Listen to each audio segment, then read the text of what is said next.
Hey, what's up everyone? So this is going to be my second video on combustion analysis, and what we're going to do in this video is we're going to jump straight into an example. And the example that we're going to do in this video is a little bit more difficult, a little bit more involved than the example that I did in my last video. So I'm not really going to go into any introduction to combustion analysis. I'm not really going to explain how the apparatus works or anything. All of that has pretty much been taken care of in my first video, so if you need to know these things, like I said, please refer to my first video on combustion analysis. Of course, as always, I will provide a link for that video down there in the description. So, like I said, if you need a little introduction to the topic, please feel free to check out that video. All right, so let's go ahead and jump right into the example. So the example says that upon combustion, a 19.27 gram sample of a compound which contains only carbon, hydrogen, and oxygen produced 28.3 grams of CO2 and 11.5 grams of H2O. And we're asked to find the empirical formula of the compound.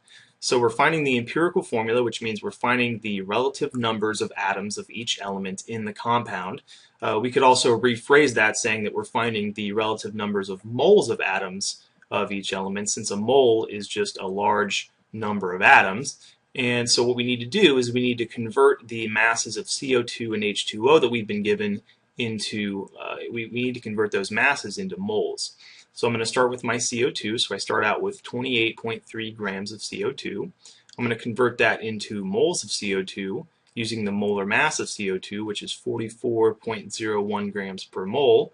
I'm going to put the grams of CO2 on the bottom and the moles of CO2 on top, and that's going to give us moles of CO2. And now what I'm going to do is I'm going to convert from moles of CO2 to moles of carbon, see, because we're trying to find how much carbon is in our original sample. So the conversion that accomplishes this is 1 mole of carbon to 1 mole of CO2. And I know this looks trivial, but again, we're trying to find the moles of carbon, not the moles of CO2. And in this case, it happens to be a 1-to-1 ratio because there's only one carbon atom in CO2. So let's go ahead and cancel our units. So grams of CO2, moles of CO2, moles of CO2, and our mass our amount of carbon in moles is going to be 0.643 moles of carbon. So now we have the amount of carbon in moles. Now we're going to find the amount of hydrogen in moles, starting with our water. So we have 11.5 grams of water. Again, we're going to convert that into moles of water using the molar mass of water. Now what we're going to do is we're going to convert to moles of hydrogen. And the conversion that allows us to do this is 2 moles of hydrogen over 1 mole of water. So this is a little different from CO2 because CO2 has 1 carbon atom. Water actually has 2 hydrogen atoms. So for every mole of water, we're actually going to get 2 moles of hydrogen. So let's cancel our units. Grams of water, moles of water, moles of water, and we are left with 1.28 moles of hydrogen. So now we have figured out the amounts of carbon and hydrogen in our sample. So now what we have to do still is we have to figure out how much oxygen is in our sample. And what helps us do this is the fact that we know the mass of our original sample. So what we're going to do is we're going to take that mass and we're going to subtract from that the combined masses of carbon and hydrogen that we have in our sample, and that's going to give us the mass of oxygen, which we can then convert into moles of oxygen. So now the next step would be to convert from moles of carbon and moles of hydrogen to grams of carbon and grams of hydrogen. So what we're going to do is I'll start with the carbon. So we have 0.643 moles of carbon, and I'm going to convert that into grams of carbon simply by using the molar mass of carbon, 12.01 grams per mole. So moles of carbon cancels out with moles of carbon, and our mass of carbon in our sample is going to be 7.72 grams of carbon. So let's do the same thing with the hydrogen. We have 1.28 moles of hydrogen. We're going to use the molar mass of hydrogen to convert that amount in moles to the mass in grams. We're going to cancel out our moles, and we are left with 1.29 grams of hydrogen. So now we have our masses of carbon and hydrogen that were originally in our sample before it underwent combustion. So to get the mass of oxygen in our sample, what we're going to do is we're going to take the mass of our sample, the 19.27 grams, minus 7.72 grams, the mass of carbon, minus 1.29 grams, the mass of hydrogen, and that's going to give us our mass of oxygen in our sample, which is 10.26 grams of oxygen. So now all we have to do is convert that mass into moles of oxygen, and we're going to use that. We're going to use the molar mass of oxygen to accomplish this. We're going to put our 15.999 grams of oxygen on the bottom and our 1 mole of oxygen on the top.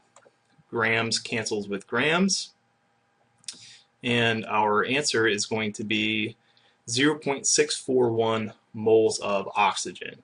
So now we have successfully figured out the amounts of all 3 of our elements, carbon, hydrogen, and oxygen, in moles. So now what we can do is we can write a pseudo formula for our compound. So we're going to take these molar amounts and we're going to just put them in as subscripts. So our pseudo formula is going to look something like this. We have C 0.643, H 1.28, O 0.641. Of course, we can't leave this pseudo formula alone because we need whole numbers in our empirical formula. So what we need to do is we need to figure out what our empirical formula is by dividing all 3 of these numbers by the greatest common factor of these numbers. So to find the greatest common factor, it's basically, like I said, it's a trial and error process where you start by dividing by the smallest value, and then if all 3 of your numbers aren't divisible by your smallest value, then you move on to half of the smallest value, and then if all 3 of your numbers aren't divisible by half of the smallest value, then you move on to a third of the smallest value, and so on and so forth until you have whole numbers for all of your elements. So like I said, we're going to start by dividing by the smallest value, which in this case is 0.641, and fortunately for us, that's actually going to give us our chemical formula, which is CH2O. Now, when we divided 0.643 by 0.641, that doesn't equal 1 exactly, but the general rule of thumb with finding empirical formulas like this is if you are within a tenth of a whole number, then you can consider that to be a whole number. So when we divide 0.643 by 0.641, that's going to give us like 0.9999 or something like that. It's not quite going to be 1, but it's very close. So if we're anywhere from 0.9 to 1.1, if we're within that range of a tenth, if we're within a tenth in either direction, then we can consider that to be a whole number. Okay, so that is how you calculate the empirical formula for a compound containing carbon, hydrogen, and oxygen using combustion analysis. And if your third element was anything other than oxygen, so for instance, if your chemical formula contained carbon, hydrogen, and nitrogen, for example, then this method would also work as well.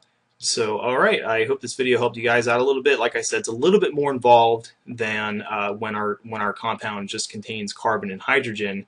There's some extra steps involved. You have to convert those moles of carbon and hydrogen back into masses. Then you have to subtract them from your original sample. Then that gives you the mass of your third element. Then you have to convert that into moles. So it gets very tedious. But again, if you write everything down and cleanly, and you cancel all your units, it's actually quite intuitive and it's very logical. So, all right, I hope this was helpful to you guys. And all right, take it easy.